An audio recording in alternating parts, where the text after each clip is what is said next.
We are in the middle of a 6-part series on French and Raven's power bases, the types of power. And in this video, we're going to look at legitimate power.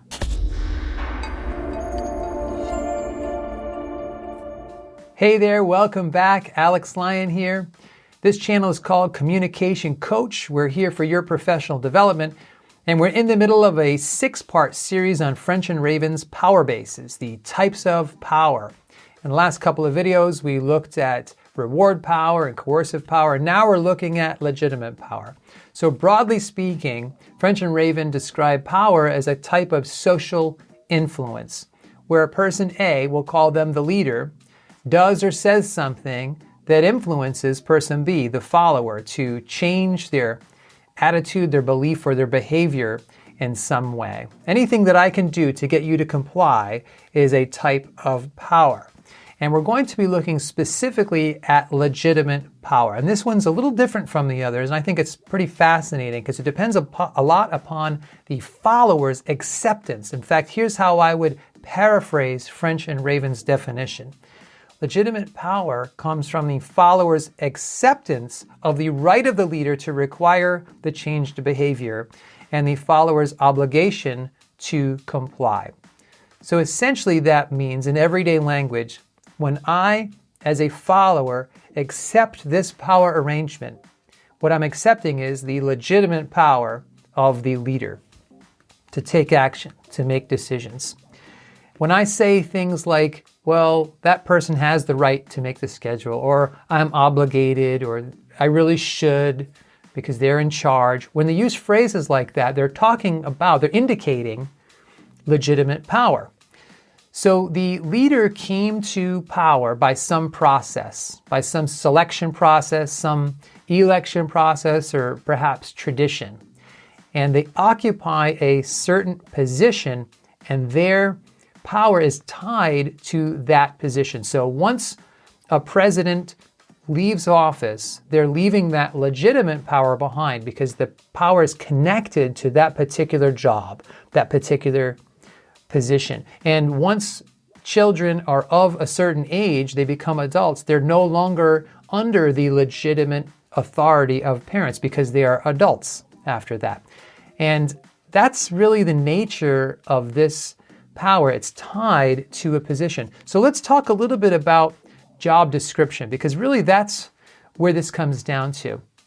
If you as the leader are in a position, typically there are specific responsibilities in the job description that are tied to that position. So if you become a manager, you might do things like make the schedule, you hire and fire people, you make compensation decisions like raises or bonuses for people. Those are part of the job description. And again, when you leave, then you don't take those with you. Once you retire, you're no longer going to make the schedule for people at work. Once you get a promotion to somewhere else, you no longer make the schedule for that old team. So legitimate power is tied to that position. Now here's where for me it gets really interesting. If your followers accept that that's your role, then you have that legitimate power. Sometimes, however, people will challenge your authority in a certain area. They'll challenge a decision. They'll say, I don't know if you should have done that without asking us first, because this influences us. What's happening there is they're questioning your legitimate authority. It doesn't mean that you're going to give in. It just means when you hear questions like that, they're questioning your authority to do that. So I want to give you 2 examples of times I've seen this happen, 2 sides of the coin. So many years ago, I was in a little bit of trouble at work. Not really. It wasn't anything I did wrong, but I was dealing with my boss's boss, who was really hard to handle. And that boss's boss called me into the office. They had their secretary contact me and say, the boss wants to meet with you on this day at this time, this is when you show up. And they didn't tell me what it was about, but I had a feeling I was going to get, quote, yelled at. And so I had this appointment a week out, and I was at a friend's saying, I think I'm going to get in some trouble. And I said, what would happen if I just didn't show up for this meeting? If I just either canceled it and refused to reschedule, or if I just blew it off, I just never even showed up. And my friend said about my boss, you can't fight City Hall. So when my friend said that, you can't fight City Hall, he was bringing in the idea of legitimate authority. In other words, look, you work there, you agreed to certain expectations and you agreed to a certain power arrangement. That's your boss's boss. You have to do what they say as long as what they're asking you to do is within their job description, which it was. They had authority over me. And so I did. And I got in a little bit of trouble, but not much. It was not a big deal. It was just a little bit of clarification that was required. So scenario number 2, again, years back, I was working alongside somebody that had a very big personality. And in a way, they were trying to expand their power and their influence by telling people what to do, putting themselves in a position as if they were the boss. And most of the people just ignored it. But the new people, I noticed the new people came in and they started responding like this person with the big personality was actually in charge of them. And we had to pull them aside and say, that person's not your boss. They're not in charge. They're acting like it. They're acting like they have legitimate authority, but they don't. That's not your boss. This is your boss. Keep that in mind and don't worry about what that other person says. Now, what's interesting to me about this is that if other people had started to follow along and agree that that person had the right to say and do these things, in a way, they could have informally rewritten their job description.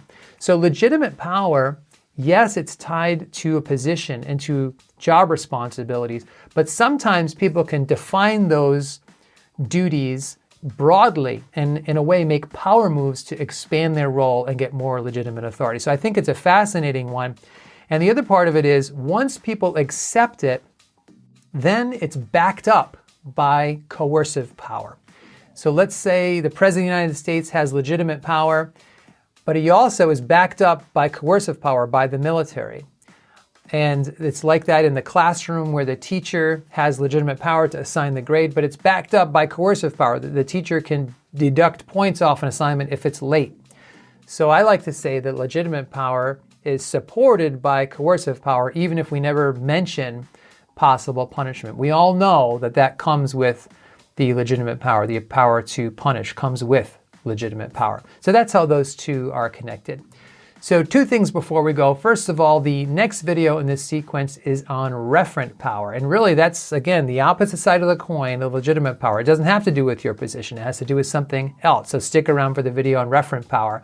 And the second thing I want to leave you with is a free resource. I've created a free PDF download, the Essential Professional Communication Skills download, the kinds of skills that every leader should be developing. And I've put it in a PDF, just a few pages, and you go to the link in the description below this video, you click there, you put in your email, and I email you this downloadable quick guide that'll help you with your professional development. So thanks, God bless, and I will see you in the next video on referent power.